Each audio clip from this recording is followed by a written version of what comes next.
Hi friends, is சரி cinema bus அப்டேட்டில் ஒரு மிரட்டலான ஒரு அப்டேட்டோடு வந்திருக்குங்க. வலைபேச்சு அனந்தன் அவர்கள் பார்த்தீங்கன்னாக்கா சமீபத்தில் ஒரு பேட்டி ஒன்று கொடுத்துருக்காரு. அவர் பேசின அந்த வீடியோக்கான லிங்க்கை நம்மளுடைய டிஸ்கிரிப்ஷனில் தந்திருக்கேன், மறக்காமல் பாருங்கள். ஸோ அதில் அவர் என்ன சொல்ல வர்றாரு அப்படின்னு சொல்லி பார்த்தீங்கன்னாக்கா படத்தோட டீசரை பற்றி பேசியிருக்காரு. கூலி படத்தோட டீசரை பற்றி ஏற்கனவே நடுவில் பார்த்தீங்கன்னாக்கா தெலுங்கு ஆக்டர் சந்தீப் கிருஷ்ணா அவர்கள் வந்து சொல்லியிருந்தாரு, இந்த படத்தோடைய 45 நிமிஷம் பட காட்சிகளை நான் பார்த்துட்டேன், படம் வந்து 1000 கோடி கன்ஃபார்மாக அடிக்கும் அப்படின்ற மாதிரி அவர் சொல்லி ஒரு பெரிய ஒரு பூகம்பத்தை ஏற்படுத்தியிருந்தார் கோலிவுட் இண்டஸ்ட்ரியில். அந்த ஒரு பெரிய அடங்குறதுக்கு முன்னாடி இப்போ நிறைய நியூஸ் அப்டேட் வர ஆரம்பிச்சிருச்சு. அதாவது இன்சைடு அந்த இண்டஸ்ட்ரியில் வரக்கூடிய டாக்ஸ், அதில் வரக்கூடிய அப்டேட்ஸ் என்னென்னா, சன் பிக்சர்ஸ் இந்த படத்துக்கான டீசர் கட் வேலையை முடிச்சுட்டாங்க. அந்த டீசர் வந்து ரஜினி சார் ஆல்ரெடி பார்த்துட்டாருன்றது நம்ம சேனலில் நம்ம பேசினோம். ஆனால் அதை தாண்டி இப்போ முக்கியமான செலிப்ரிட்டிஸ், முக்கியமான விஐபிஸ், சில பெரிய பெரிய தலைங்கள்லாம் இருப்பாங்கள்ல, ஸோ சன் பிக்சர்ஸ்க்கு நெருக்கமானவங்களாம், அவங்களாம் அந்த டீசரை பார்த்துட்டாங்க.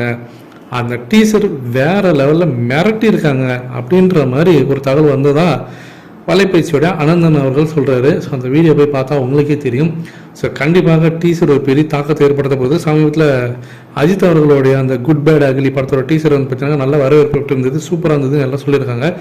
அதே போல் தான் இப்போ தலைவர் பார்த்தீங்கன்னாக்கா அவருடைய டர்ன் இது. அவர் வந்து பட்டையை கிளப்ப போகிறாரு மார்ச் 14 அன்னைக்கு.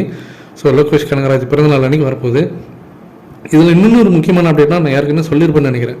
இந்த படத்தில் முக்கால்வாசி காட்சிகள் எல்லாமே பார்த்தீங்கன்னா அந்த ஹார்பரை சுற்றி தான் அவங்க வந்து லோகேஷ் கனகராஜ் அவர்கள் படத்தை ஷூட் பண்ணியிருக்காரு.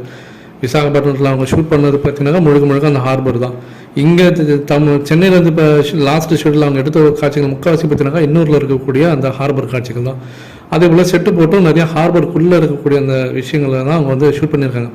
ஸோ எனக்கு தெரிஞ்சு இந்த படம் முழுக்க அந்த ஹார்பரை மையமாக வச்சு தான் படமே நகரப்போகுது அப்படின்ற மாதிரி தான் எனக்கு தோணுது. கிட்டத்தட்ட ஒரு 70% ஆஃப் அந்த படத்தோடைய பிளாட்டை பார்த்தீங்கன்னா அந்த ஹார்பர் தான். அங்கே ஏதோ ஒரு சம்பவம், அந்த கோல்டு ஸ்மக்லிங்காக இருக்கட்டும், அங்கே இருக்கக்கூடிய பிரச்சனைகளாக இருக்கட்டும், ரஜினி சார் அங்கே வந்து ஏதோ ஒரு விஷயம் பண்ணுறதா இருக்கட்டும், எல்லாமே இந்த ஹார்பரை மையமாக வச்சு தான் படமே நகரப்போகுது. நீங்கள் எந்த அளவுக்கு ஒரு மிரட்டலான டீசருக்காக எதிர்பார்த்து காத்திருக்கீங்க அப்படின்றது கீழே சொல்லுங்கள் ஃப்ரெண்ட்ஸ்.